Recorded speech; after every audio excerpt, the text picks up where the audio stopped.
Oh, baby. Oh, baby. I am who I am. My name is my name. And here I am on my 7th recording because my shit won't work. Work! Of episode 81 of Shooting the Shit with Sands. Okay. We've been working on it. It's been a 4-minute clip every time. I haven't said the same joke, so I got to cook up again.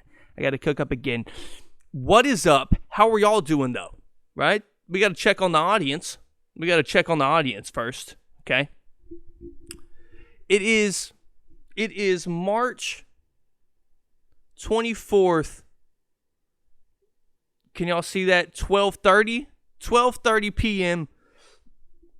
Arkansas has a game tonight, and I guess I'll put the distraught reaction here.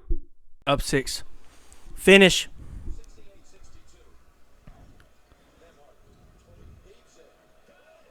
What the fuck?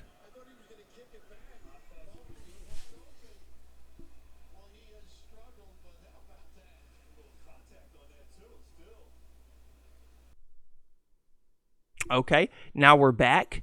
And then, how about we put a delusional clip right here? Come on, let's go! Up 4, come on.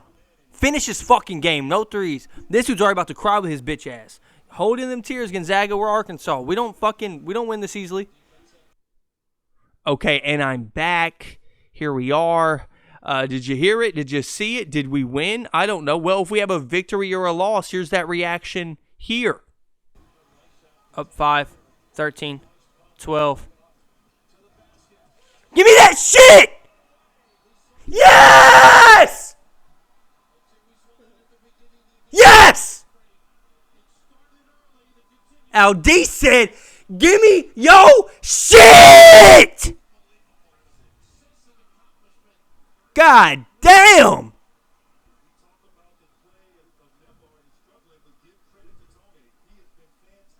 What a win. Okay, and there you go. All right, now you have to realize I just said here, and here in the same 3 seconds, and now I got more content. And guys, 3 days away from my birthday. March 27th, I turned 27, and I'm turning 27. Look 26. I'm aging gracefully. I'm about 1 year behind. Now, I have become almost offended now that in the last 2 years of my life I've not gotten ID'd anywhere. It's almost offensive. And it's at 27, I don't realize that my mustache grows in 2 days. Since I was 17, I didn't even have a mustache. But when I was 21, I could shave my mustache one day. It wouldn't grow back till I was like 6 weeks later. And now I got to shave it every week. It's horrible. But, in the 27 years I've been living, this is going to be quick. What have I learned? The Heat fucking suck. Okay, that's a big one this year. That's a big one. Just a huge deal. We'll get to that in a second. This podcast may be 4 hours if I talk about the Heat. But I've learned a lot of things. If you want a woman, go for it. If she tells you no, fucking leave her alone. When you think you love somebody, fucking tell them. Don't be me. Don't be the pussy to send the text, I like you, to the girl. They don't like bitches, okay? But yeah, I don't really celebrate my birthday. What is that tweet? I'm blessed to be 27.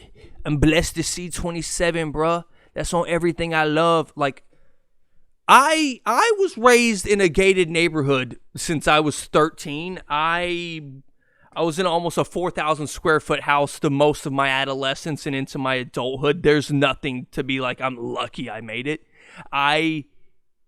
My father and them, like my father and them, like, what am I talking about? My family can be like, I am so surprised I made it here.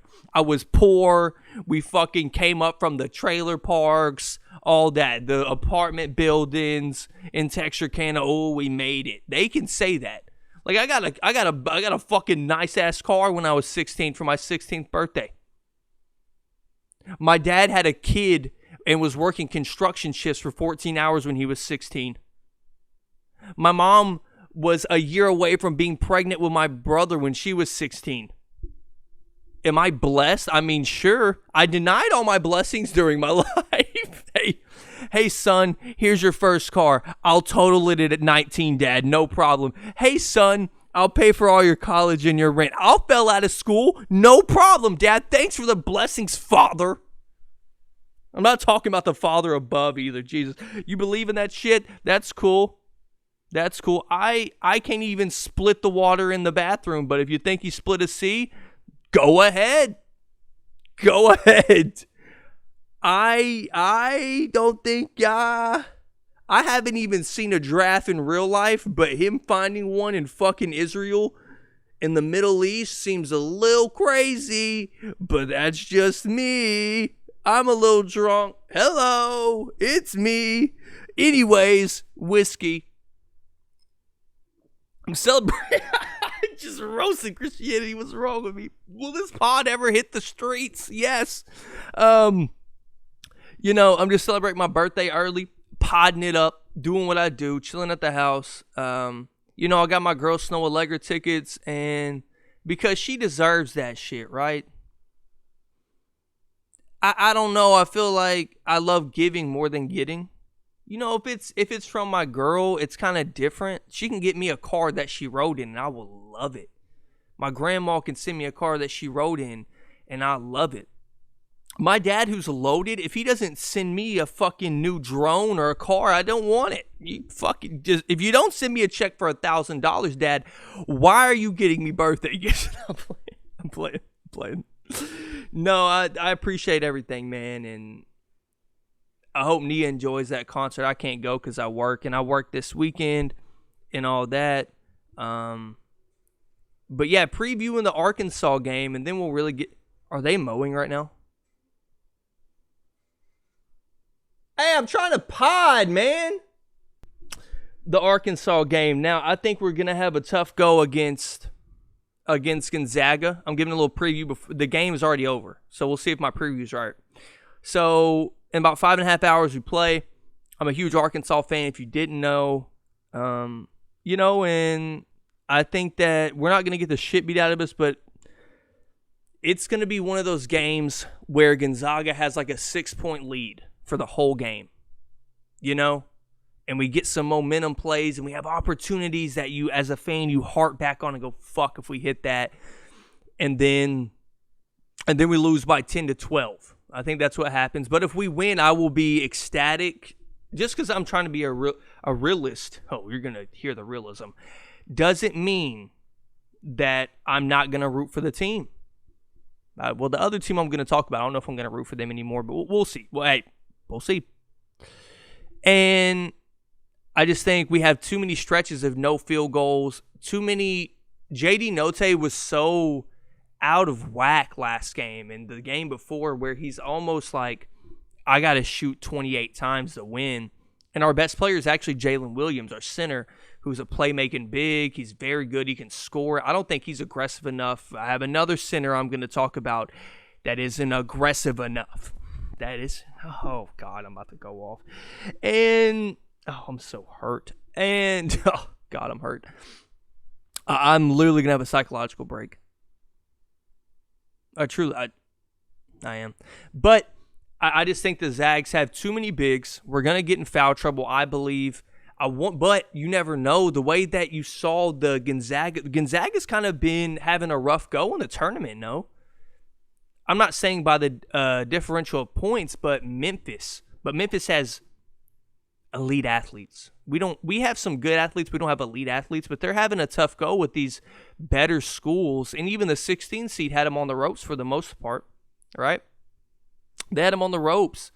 But I do think that maybe our bigs will get in foul trouble. I hope not. I hope Stanley Amude can stay out of foul trouble. and can give us buckets because when he plays well, we win. When he gets over 15 points, he's always super efficient with it. When he scores a lot, he scores in bunches, and he can stay efficient, and we can win the game. But if J.D. Notae comes out and plays amazing, I still think we got a shot, but he hasn't shown me that. It's giving me Moses Moody vibes. Moody Mosey, Kendrick Perkins, shout out. Shout out KP, the most, not unintelligent, I don't know his intelligence, but a person that cannot pronunciate words on television. He doesn't know how to talk, and that's okay. I respect it. Dude, that's like, I don't know. It's like giving Helen Keller a contract to listen, to be a therapist. I don't know. I don't know why he's on TV talking if he literally can't talk, you know? If Helen Keller was your therapist, I don't even know if it goes in one ear to get out the other.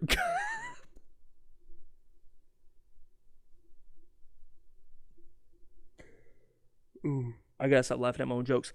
I don't know if it would work if Helen Keller was your therapist, but Kendrick Perkins can't fucking talk and he's making millions, so let me carry the hell on, as he says. But yeah, I can't wait to watch that game. I'm just a fan, and Musselman, the Must Bus, is here, man. The Must Bus is here. So, you know what? I gotta take a break before I do this, before we talk about the Heat, because I'm 10 minutes in, and it may take me another hour and 10 minutes to talk about one point I have. So we'll be right back with the Heat talk. I gotta take a break. I gotta take a piss anyways. I'll be right back. Okay, it's time. It's time to have that conversation. The Miami Heat last night lost to the JV Warriors, okay? So let me have a premise around my point here. It's not how many games you lose. It's how you lose and who you lose to. We lost to Phoenix, and we're talking about since February 17th. Okay, we are balling. 1, 2, 3, 4, 5 losses. We're 10 and 5 in our last 15 games. So, and there is no stat. There is not a stat. There is not a stat on the planet that is gonna back my point here. I think I'm going fucking insane. Like, I'm not even kidding. I think I'm going nutty watching the Heat. I'm gonna say it here. I'm a pessimist fan. I'm a pessimistic ass fan. Okay, I'm very pessimistic. I look at the lows more than the highs. Sorry, I'm looking at the schedule, not at the camera. Get this shit out of here. And yeah, it's just been rough watching some of these games. You know, Bam Adebayo is out here dropping. He's had 3 30-point games in the last 10 games, 12 games. And, what I saw last night, the Heat had a huge fight on the bench. Jimmy Butler said something to Eric Spoelstra that made him say, "What? Do you want me to fucking fight you?" Then proceeds, this is while they're on a 19-0 run to open the quarter. Jordan Poole's hitting one-footed. Oh my god. Oh. He's hitting one-footed. I can't even talk. He's hitting one-footed three-pointers from 38 feet. With one on the shot clock, and get through it, Hunter. Get through it. We're here. They're here to support you, bro. Just get on through it. Get through it. Okay. So, I can't believe that happened. Anyways, so then it turns, Spoelstra goes, "You want me to fucking fight you?" Jimmy Butler says something. Udonis Haslem gets in the middle of it. Y'all, I'll beat your ass. We're not the enemy. Do that to them. We are not the enemy. I'm going to beat your ass. Let's go to the locker room right now. I'm going to beat your ass. I'll beat your ass. He kept saying it. And you can say all these fucking Heat fans online talking about, this is what this team needed. We will remember this. I think we will remember this for the wrong reasons. And I'll be fine with being wrong. I'm wrong 70% of the time on this podcast. There is one tell sign, and I know it's so minuscule, tiny, everything. So get your hands, put them in front of your chest, and just like, just throw your hands kind of. Just like, oh, you know when you do that, oh, get the fuck out of here. Get out of here. Spoelstra did that to Jimmy. And that, to me, isn't a in-the-moment thing. Then he does that. They walk away. It then proceeds past the timeout where Spoelstra's yelling at Jimmy, don't talk to me like you're fucking crazy. I'll show you fucking crazy. The hand movement, Spoelstra threw a clipboard on the court towards Jimmy, not at him, at his face. He just threw it on the ground right at his feet. And it may be, we're angry about losing. This might also be Jimmy kind of is taking a toll in the shit he said, and maybe he was just in that game. He's like, this shit ain't fucking working. Why are we doubling off pick and rolls on Jordan fucking Poole? Huh? Why? Why are we doubling Damian Lee off pick and roll, Spo? Why? I will never question Eric Spoelstra, by the way, but I'm talking because that's what I said when I watched the game. Why the fuck is Damian Lee getting doubled? Why the fuck is Jordan Poole getting doubled? Why the fuck is Kuminga? Like, and as a Heat fan, if you're not frustrated, then what are you? You happy that we're the 1 seed right now? Are you cool? Like, oh, we're the 1 seed. We'll be fine. Have you watched us play basketball the last 2 weeks? And the thing is, guys, let's go back to when we lost back-to-back games. It is March 21st. Let me go find it. January 31st to February. I had a false stat with Chris. I said it was December. The commentator said it was like 6 to 8 weeks or something like that since they had, am I thinking of Bam's injury? Am I going to go on a rant again? Since we had lost back-to-back games, and I was wrong. It was the end of January. So, guys, listen, I'm going to say it, and I'm going to say it here. We're going to go over strengths and weaknesses of this team, but I'll tell you this. We are not a contender. I said it. I said it. We are not a contender. Oh, my God. Once again, it's taking the take out of my mouth. We are not a contender for a lot of reasons. But truly, this is the reason. We touched on this on Spin Sports on my other podcast, and Jimmy Butler cannot be your best player to win a championship. Now, he got us to the bubble finals. He played amazing. And maybe I will eat crow when the playoffs come. We saw last night he was being very aggressive. I think he had 8 shots in the first quarter. Kyle Lowry balls out. We didn't have Tyler Hero, but you don't need to have a 6-man to beat the undermanned Warriors. You shouldn't. And I'm just watching this team.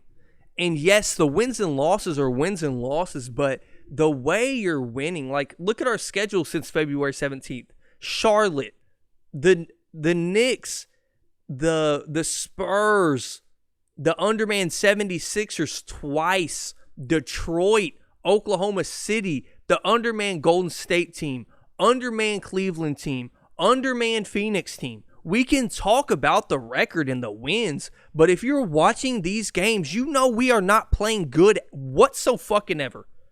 I don't know if it's Kyle Lowry randomly being aggressive because it's his real season now, which I respect by him. He goes off last night for 26, shooting over 60%. He was balling. So I'm not going to hate on Kyle Lowry. He came in. He's coming to play right now, and I expect his numbers to drastically go up as we get on this late season turn. But on the late season turn, let's see. There's a couple key games here: Chicago, Toronto, Atlanta, Boston, Brooklyn. Those 5 games. That will show me what the fuck we got, and I cannot wait until tomorrow when we play the Knicks. I'm ready to see what the fuck is going down. What's up with this team? What's up? Because what I'm seeing, this team is fucking ass. PJ Tucker hadn't hit a fucking 3 since 2021, right? Tyler Hero has been our best player for the a month? Bam Adebayo goes from 30, 30, 30, 30, 27, 30. Like, look at these leading scores since February 17th. This is when I started noticing it post All-Star break. Hero, bam. Hero, bam. Hero, Robinson, bam. Hero, Jimmy Lowry. Tyler Hero can't be your leading scorer every night. Was Lou Williams the leading scorer every fucking night for the Clippers? Was Montrezl Harrell the leading scorer every night? Were they for the Clippers? Were they? Fuck no. Fuck no, they were not. And I'm sitting here, why is Depot getting so many minutes? What is he doing out there that impresses you? As a Heat fan, what is he doing? Is he a feel-good story? Woohoo, woohoo. We're Heat, right? We're the Heat. Heat culture. We don't give a fuck if you make 90 mil. We'll sit you if you're not going to help us win. What has Oladipo done to help us win? And how is he going to get back into the groove by playoff time? We got a couple weeks left. You think he's going to be ready by playoff time? Are you fucking dumb? Strus is getting his minutes tapered down while he was on a burner. Max Strus was on a burner this whole season. Max Strus has just improved. It was at a point where I thought he could take Duncan Robinson's spot in the starting lineup. Considering they're shooting the same percentage if Max isn't shooting better from three, and Max is a better defender, more athletic, can drive, can finish. Like, we're sitting Duncan Robinson down for fucking a whole fourth quarter, damn near every fucking game, but we're putting out Depot out there for 10 to 15 minutes of what? Hobbling up and down the court looking like he's a fucking limp, like he's got a dead leg, fucking peg leg? Is that what we're doing? Is that what we're fucking doing? Is that what we've come to? Just, woo, Oladipo hit a shot while we're down by fucking 12 with 4 minutes left. Is that what we're doing now? If you want to buy into this championship organization, which the Heat are, I'm not even going to go there. If you want to buy into it, though, then why the fuck are you rooting for Oladipo out there? Yes, he's on our team. Yes, I hope he gets healthy. All that. But do we need him? At this point, do y'all realize also when we started looking bad? Do y'all realize when we started looking bad? Oh, it's when Depot came into the rotation. You're fucking up everybody's minutes. They can make all these IG posts they wanna. They can say, oh, I'm so happy for him. I went from fucking 15 to 18 minutes to 6. Yeah, you can say you're happy for him. All that bullshit. I haven't seen Gabe Vincent on a basketball court in I don't know how long. Max Strus is making random appearances at dumb parts of the game. Why is Victor Oladipo on the fucking floor in fucking mid-March? Why? Because if I see it in April, if I see it in mid-April, I will fucking lose my fucking shit. And you think I'm losing it now? Wait till then. Wait till then. If I see Victor Oladipo on the fucking floor mid-April in the fourth quarter versus the goddamn Bucks, I'm going to jump off my fucking balcony. And I hope I live and I'm a vegetable. So when they prop me up on my medical bed in my hospital bed, I was like, can you put on the heat? And I'm brain dead. And I just see Victor Oladipo just fucking, oh, he's 2 for 8 in 7 minutes. Whoa, he's going off. And I just sit there and I die. I fucking die. Watching this shit of this team, man. We are not good right now. We are not good right now. When you need to be great, we aren't even good. We're having close games with the Pistons. We're having close games with the Thunder. We're having close games and losing to the 76ers squad when you can say they had Tyrese Maxey. Okay, Fine, but will you admit that he was in foul trouble in the fucking second quarter and he didn't play? Or are you going to ignore that too? With our fully healthy team, Tyler Hero, nobody missing, we lose to the 76ers who are without their 2 stars. There is no excuse. And they're on a back-to-back, the back end. What excuse you got? Huh? Huh? I expect more. I expect better. I expect us to look like a number 1 seed. We look like how we look at the end of last year when everybody was hurt. We look like the COVID fucking Heat again. Hunter, you're overreacting, dude. You're the 1 seed. Hunter, fuck you. Suck my dick. I have watched 73 games of the 73 games we have played. You're not going to fucking tell me a goddamn thing. You're not going to tell me this confrontation was good for us. Was it? Because we still lost by double digits. Was it good? But we came back. That's the problem. Do you see the problem here?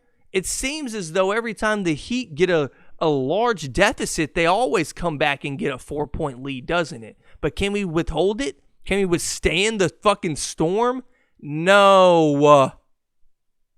Our half-court offense is fucking ass. Our defense, individual defenders, incredible. Sometimes the scheme ain't working, Spo. Quit doubling! We don't have the athletes to double and recover. You got Duncan Robinson guarding 2 people. You got PJ Tucker guarding 2 people. And he still hasn't hit a 3 as I'm talking in practice. But I'm overreacting. I'm a pessimist. When a month ago, I said we were easily the favorite other than the Suns. But I'm a pessimist.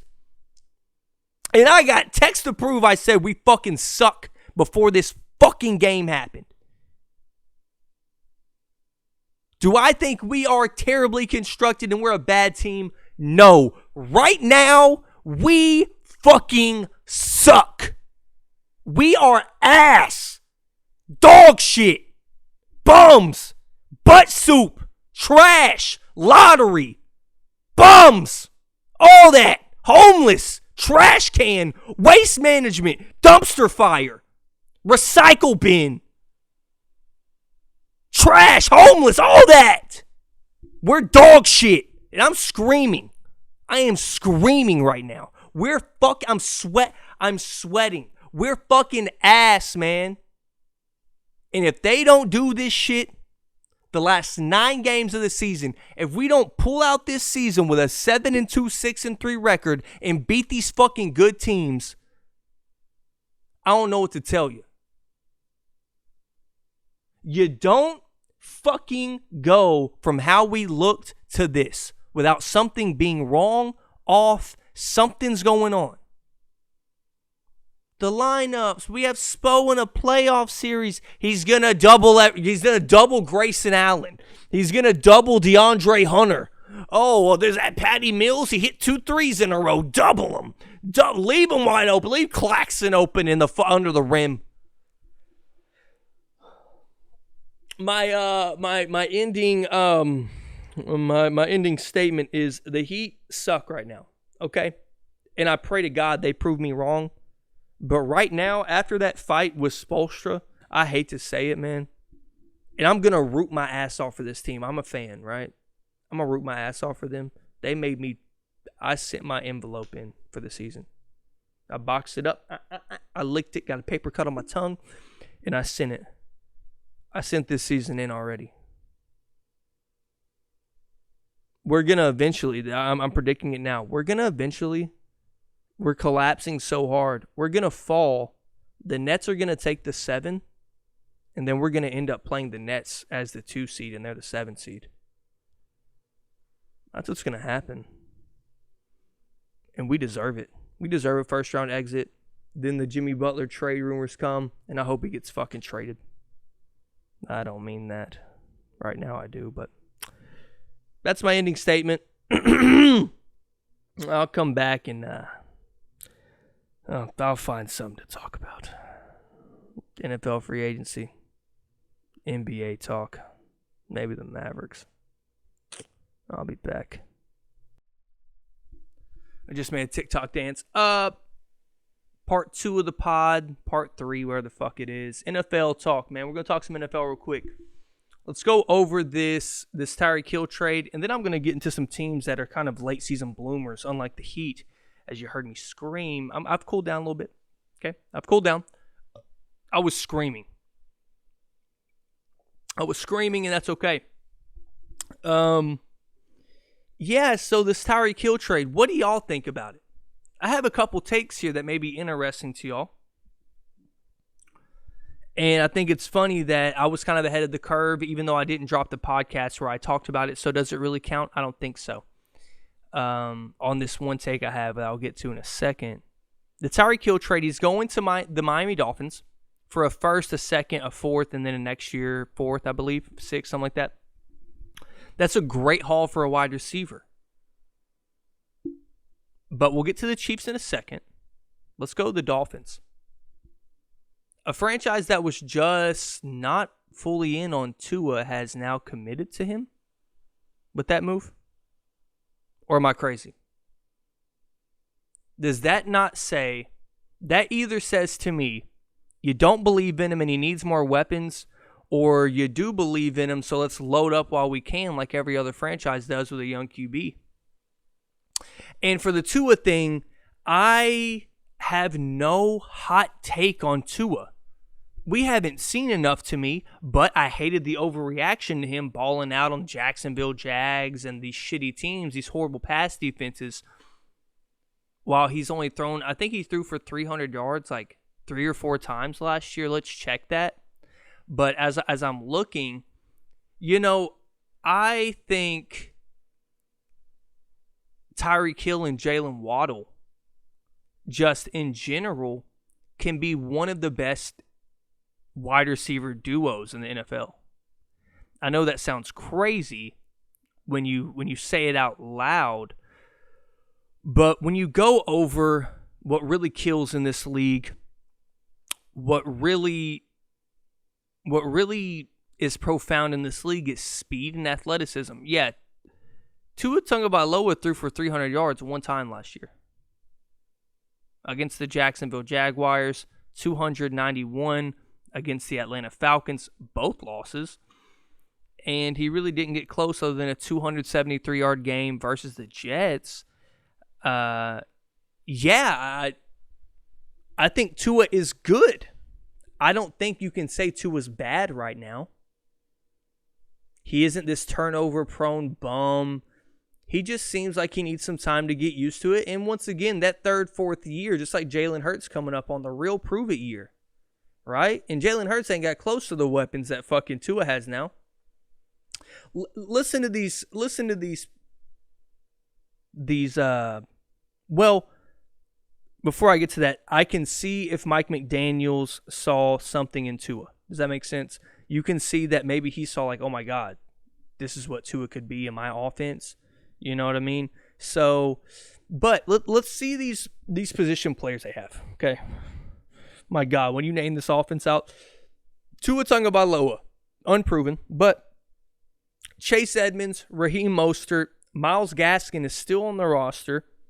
You have Devontae Parker as your third best receiver, Jalen Waddle, Tyreek Hill, and Mike Gesicki.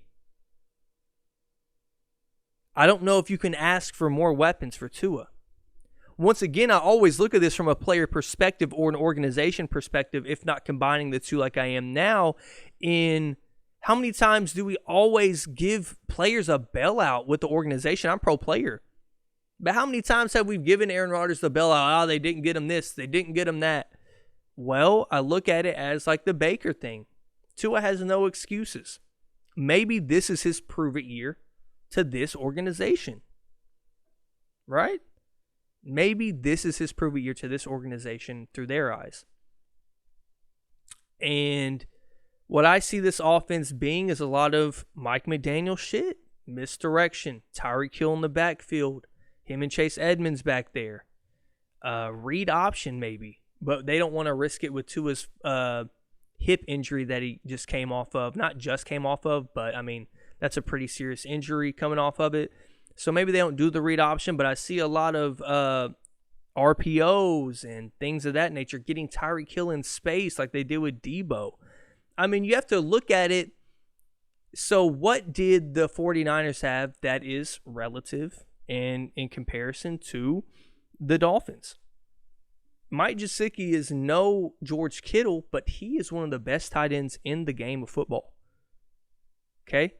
They have a all-world playmaker in Tyreek Hill where you just want to give him the ball, as to Debo Samuel. Obviously, Raheem Mostert was in the 49ers organization. I mean, dear God, I don't know why you would sign him. I know that he can go for 75 yards on one play, but he can also break 75 bones on one play. Okay? Let's be real here.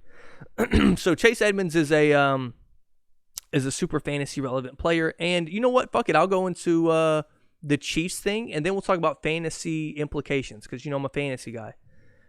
The Chiefs. Isn't it weird that they didn't get kind of shit on for extending Patty? Right? And you go, why would they get shit on? You know, they did what they could, and they did this and did that, but I just see these extensions of the Tua situation, the building around a young quarterback that isn't getting extended. And then you kind of laugh at this dude just got $500 million for 10 years, and his cap hit's about to hit. And then you realize why the NFL is king. This shit don't last. So, what do you think is a better percentage-wise, right? What do you think is a better chance of happening? The Chiefs going to another AFC championship game this year, or them being last in their division? What do you think is the better chance? Because I believe the better chance is being last in their division. How many times did Tyreek Hill bail out Patty Mahomes? Travis Kelce's aging. What do you get with that first-round pick? The defense is ass. How many big plays did Tyreek Hill make in that Bills game? The punt return, the catch, the touchdown catch to go up with a minute left. How many big plays has he made this season? Do you get what I'm saying? How now defenses don't even have to plan for anybody on that team but Kelce. How will Andy Reid adjust to that? I think the Chiefs are huge losers here. And that may sound obvious to people, but some people are trying to make, the haul they got. Okay, well, your quarterback is the best in the game. I will say it. He is the best in the world. He's young. But how many gap years do you want? This isn't a gap year with a quarterback like this, but... And I'm not comparing him to Dak Prescott, but we've seen... And there's a lot more situations, but that's just so prevalent because I'm from the DFW, of young quarterbacks showing that they're top 10. And no, Dak is not as good as Patty. I'm just saying a top 10 quarterback, young, and you just go, we have our guy at quarterback. I mean, the rest of the roster is, does it really matter? You know, quarterback's so important, but I almost feel bad for all the elite quarterbacks because it's not looked at as a reliant position. Like the receiver is. Like the running back is. Like the linebackers, the safeties are. It's not looked at as this reliant position when in fact it is. You can have to be at... Because the quarterback scales are so diminished compared to, well, I would say accelerated or heightened compared to another random player, which has diminished your bar. To be great at quarterback, you got to go, you have this many playoff wins, this many Super Bowls, this many conference championship games. If you're a linebacker on the team and you got 160 tackles at the end of the year, you're amazing. You're incredible. You're looked at as this all-time great. You go through this whole career with 150 tackles a season, 8 sacks a season, and you're just a Hall of Famer. But the scrutiny, these quarterbacks, and I'm not saying they don't expect it, don't deserve it, whatever, but I don't think they deserve all that criticism. But the scrutiny that these quarterbacks go under, how you're looked at under a microscope of the whole entire 55-man roster is kind of nuts. You're looked at more than the coach. But they trade away their best weapon. They don't want to give him what he wanted. And I wonder why that is. Is it the off-field issues? I don't know. But I thought it was very strange how quickly they were willing to get rid of him as well. Nobody's talking about how quick it happened. We're just talking about that it happened. How quick it happened is very odd. Very, very odd. Now, Devontae Adams, played under a franchise tag, I believe last year, maybe 2 years. Or this is going to be a second. Oh my God, who the fuck is calling me? Jesus. Well, let me turn this Bluetooth speaker off. Sorry about that. That's the second pod in a row. Now, he said for the last 3 years that he was not going to play under a franchise tag for more than 1 year, I believe. And he didn't want to do it the first time, but A-Rob was like, hey, yo, let's go. And then that whole situation where Aaron Rodgers knew he wasn't going to get extended but still signed for the money, if that doesn't make you think a certain way about Aaron Rodgers, I don't know what to tell you. Fuck, here I go with the coughing up my lung shit. But I don't know. I thought it was very odd how quickly they got rid of him, considering I would imagine they offered him a big deal. Maybe the guaranteed money wasn't there, maybe whatever, but I thought it was so weird they were so willing to trade him. Believe in Patty that much, I do too. But at some point, that's going to come back and bite you, no? Or am I crazy? Believe in your quarterback all you want. You saw what happened with Josh Allen last year when you had Tyreek. Correct? The Bengals game, second half. What was he doing? What was Patty doing? He threw the game. He sold. So you just give away his number one weapon. You got an aging Travis Kelce, Byron Pringle, McCole Hardman. What are you going to do? Speed is speed, but Tyreek Hill is more than speed.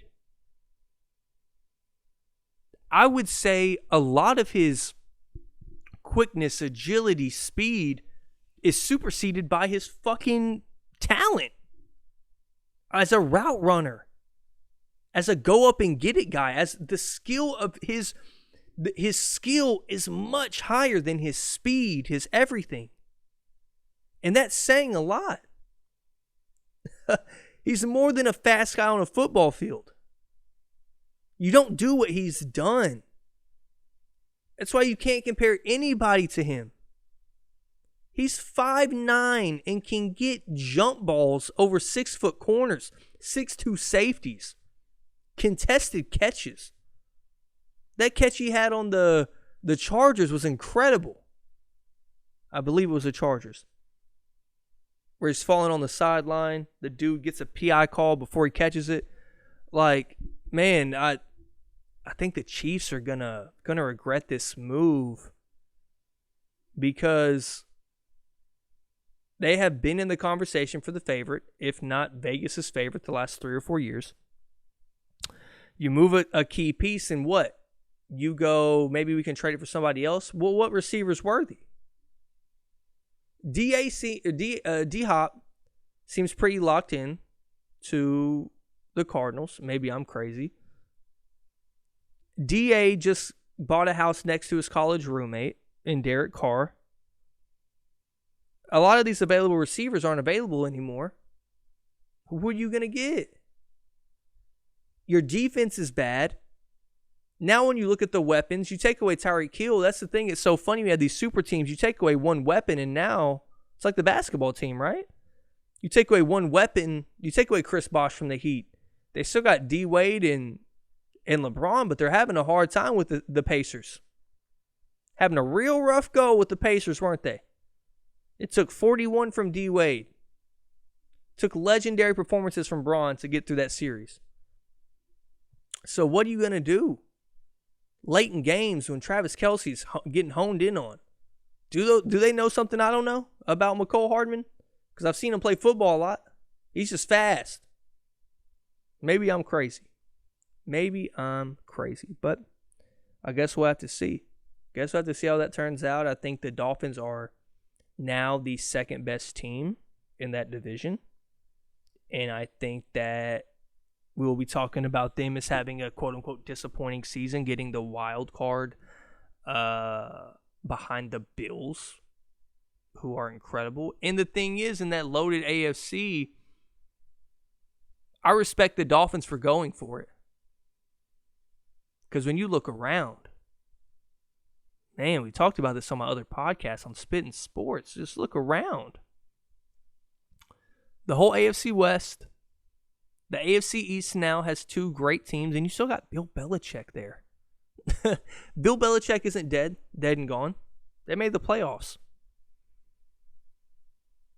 Bengals, Steelers are still there. The Steelers are still there. Deshaun Watson just went to the Browns. You're talking about 10 legit teams that you have to dumb down to 7 or whatever it is, 8, 9, whatever it is, right? So it's going to be very interesting. The AFC is loaded. I can't wait to watch those playoffs. Okay, I'm putting this in the podcast. I'm putting the stutters right in 3, 2, 1, stutters, go. His projected draft position, his PDP, will still stay the same. I think a lot of people don't. Hello? Fucking goddamn cut. Okay. So to get to this point, I'm lit. It's my birthday. I'm celebrating my birthday, bro. I always drink on my birthday. That's my gift to myself is whiskey. Shout out to me. Yeah, I was just thinking about the fantasy implications, and I had to just throw it in here because I get scrambled brained and I forgot to talk about it. But real quickly, probably a minute and a half, 2 minutes. Tyreek Hill is a top 5 pick in every draft. Standard.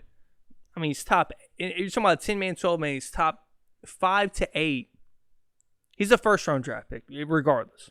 He's a wide receiver 1 in any draft format you have. But I still believe now he will get picked that high. But I think your draft will fall apart once you see his production, considering Tua. To me, with the Mike McDaniels offense, you're hoping for him to make big plays. I think he's going to be a 6 to 8 catch guy for 90 yards, maybe. I'm talking about like max potential. 6 to 8 catch guy, 90 yards and a touchdown. Not every week. So you're talking about on average doing that. That's kind of hard to draft up high when you have weeks like this year where he's going for 130, 2 touchdowns, 3 touchdowns. I don't think he's going to have that many games like that. And maybe Tyreek Hill is that special of a talent, but I think that Patty Mahomes really contributed to that a lot with his off-script plays. Tua isn't like that. He's not a backyard football guy and all that, so I think his draft stock goes down. Remember, Jalen Waddle without Devontae Parker was a top 6 PPR wide receiver this year. He was incredible. I want to see how that turns out. I don't really have a take on that, but I still think Jalen Waddle becomes a viable option as a number 2, in a 10 to 12 man league, the 4th to 5th round pick. I really do think he's that good and that talented, and will be involved in the offense. With the Chiefs side, I think it's going to be much more difficult to really choose one. Right? It's like a 49ers backfield with the receivers. You can take Kelce. To me, has much more value in PPR than standard, considering, we can say how great he is. He is aging once again. He is he's going to get doubled every game. And maybe they doubled him, they bracketed him, but he's going to get a hard double, a hard bracket. It's going to be more focused on him more than any time in his career ever. Travis Kelce. Got to see how it works out. And this year he had a really slow start already. Imagine what's going to happen this year. What if he doesn't pop off with the 30-point game, 28, whatever he had at the end of the season? You looked at as that draft pick as a failure like I did when I drafted him. I almost went on a fantasy rant, but my brain said, no, Hunter. This is a couple-minute segment. And, I think it's going to be very difficult for them to adjust to that. I think it's going to be a while for the Chiefs to make an adjustment. And you're going to have to just play it by ear, play it by eye. You got to do the eye test on it and see who's really getting targets out there. But I think it's going to be hard to draft anybody on that offense. Running back wise, even you get Kelce. I don't think he's a first round pick anymore. I don't think he's an early second round pick. I really don't. And you just have to pray it works out. So after this, we're going to get into some NBA sleepers. I just want to give some fantasy talk right there, man. Y'all. Now let's talk about some dark horse teams in the NBA. And then we'll get to my 5 songs that went platinum in the whip. Man. The Mavericks. Dinwiddie. Washington. Hello. The Wizards. Hello. Leaving that locker room did magic. Ba-dum-tsh. You get what I'm saying? It's kind of crazy. He hit a buzzer beater against the Nets. He's playing well. Once again, referencing Spittin' Sports, we've talked about this. And now it's more than just the injury. That makes me look at what's in that Washington facility. It's got to be a stench of just losses. Just dirty L's in that fucking locker room. And for Dinwiddie, he's played very well these last 5-6 games. He's played very well. Not just as his role. As a NBA basketball starter, he has played well. On that scale, he has played well. We're seeing flashes. Flashes of old Dinwiddie, and I want to give credit to this guy, Luka Doncic. The way he plays, it seems like Harden. It's not Harden. You know why? He legitimately trusts his teammates. I believe it. I believe he legitimately trusts his team to hit shots, all that. Not passing it because he has to so they hit a shot. Legitimately believing they will hit it when he passes it to him. And you saw that with that Dinwiddie shot. And, man, the Mavericks are scary. Another team that is scary, a team that is, I think in their last 27 games, 28 games, is winning almost 90% of them. And that is the Boston Celtics. What flaw do they have? Once again, I told on this last pod, I think that their flaw is going to be guarding elite bigs. You only got one elite big. I'm talking about big humans. Like Bam is an elite center in this league. He is. Top 5, top 3, whatever. He's honestly probably top 3, if I'm thinking. I think he's better than Ayton overall as a basketball player. But, statistics-wise won't show that. I think if they face the 76ers, which I think is an inevitable opponent if they want to get to where they want to get to, or a Giannis, or a Brook Lopez isn't some dominant scorer anymore, but he can put some pressure on you. I think they're gonna have trouble. Once again, Robert, I've talked about this. Like, I've lost a lot of breaths talking about Robert Williams' foul trouble. He's a fouling machine. He's a very good player. He is a fouling machine. Al Horford has nothing left in the gas tank. He's just out there for leadership, veteran mentorship, all that shit. So, I think those dark horses are going to be scary in the playoffs. And I don't think they are out of my tough out category. And I'll announce it now. Pre-playoffs, I will come with a chart of some sort to categorize these teams in my own way. We know it's probably going to be a little funny, but I'll categorize them in my own way, and that's what we'll do. So, yeah, man, it's very interesting in the NBA this year.